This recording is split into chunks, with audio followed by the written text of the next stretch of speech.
En este video tratamos de darles nuestro punto de vista, nuestro panorama de qué es lo que hoy en día, en el año, a finales del 2021, lo que consideramos pertinente o interesante de tomar en cuenta cuando alguien va a emprender en agave y considera dentro de, bueno, muchas veces solamente se impulsa a alguien a sembrar el agave, por ejemplo, más pagado, y normalmente es el azul.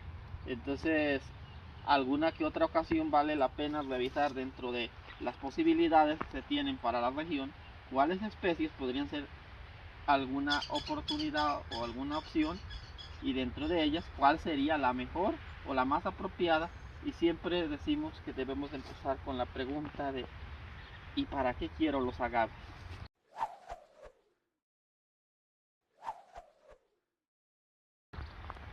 Totalmente erróneo agarrar y sembrar agaves y después preguntarnos ¿y ahora qué hago con ellos? Pero peor estaría no haberlos sembrado. Sin embargo, lo más apropiado es primero hacer un plan.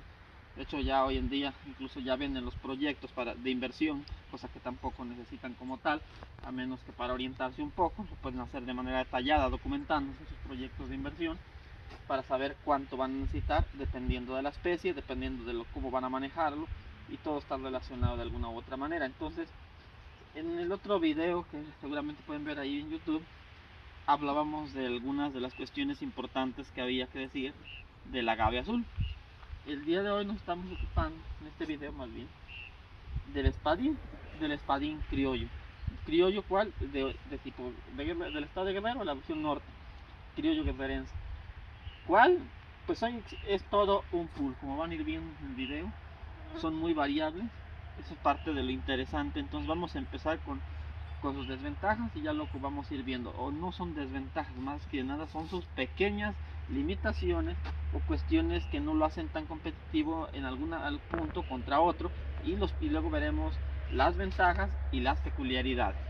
Para empezar, los criollos tipo guerrerense, los espadines tipos de guerrerense, o puede ser criollo de otra región, van a tener cierta semejanza. Tienen la primer limitante, que es de origen normativo.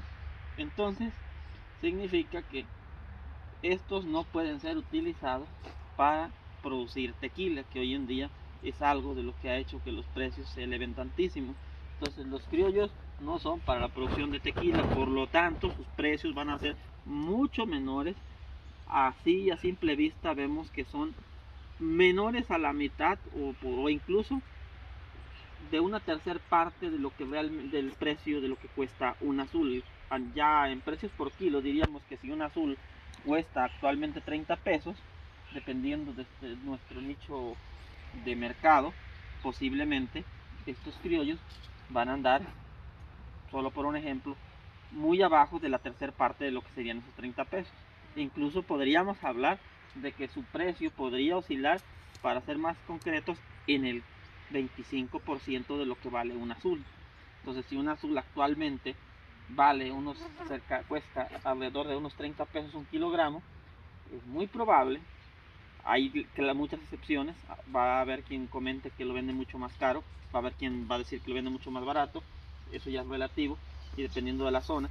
Entonces, si decíamos que un azul actualmente puede costar unos 30 pesos o más, o el kilogramo, en el caso del espadín o de criollo, porque a un lado tenemos otro, que es otra historia, lo veremos después, otro espadín, el criollo va a costar con suerte entre los 7.5 pesos el kilogramo.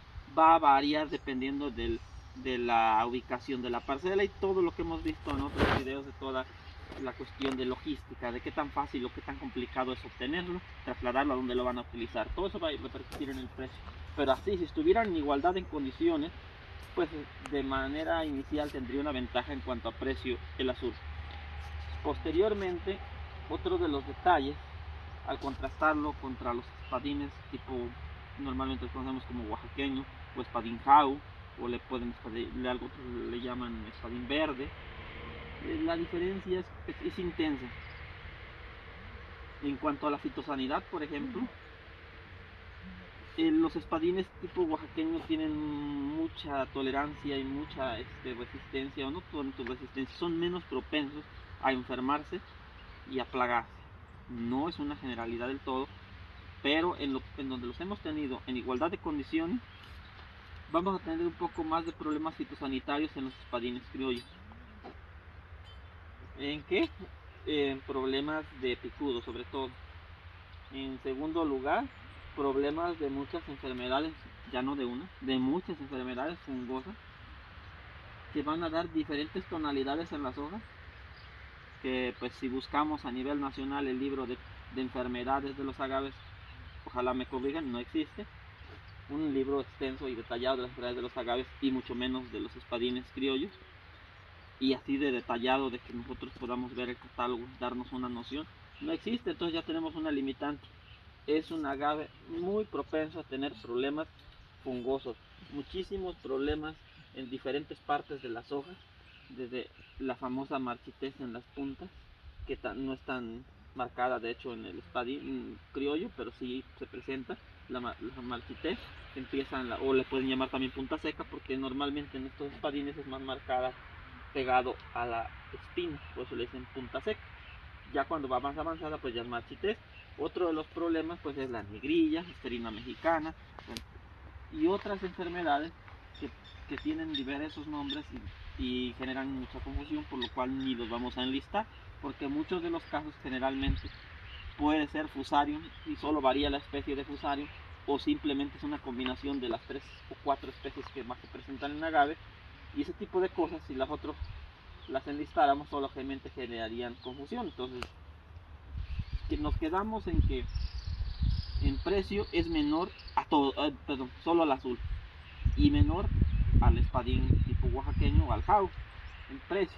En cuanto a fitosanidad, no es tan delicado como el azul, pero es más delicado que los espadines tipo oaxaqueño. Tiene más problemas, decíamos, de hongos, sobre todo, no tanto de bacteriosis, sobre todo son fungosis de diferentes. Seguramente ahí los fitopatólogos van a tener mucho trabajo, porque seguramente hay hongos que ni siquiera se han determinado, o por lo menos no se han escrito los primeros reportes en agave, seguramente. O en algunos lados estarán escritos, estarán abandonados en las revistas que poca gente lee, o por lo menos los productores casi no leemos.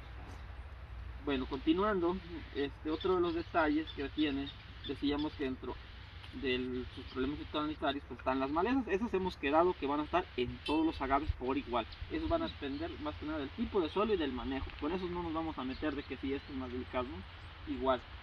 Solo que va ahí ya ampliando en la fitosanidad, el tercer elemento pues son los insectos, como bien saben. En cuanto a los insectos, hemos visto una cierta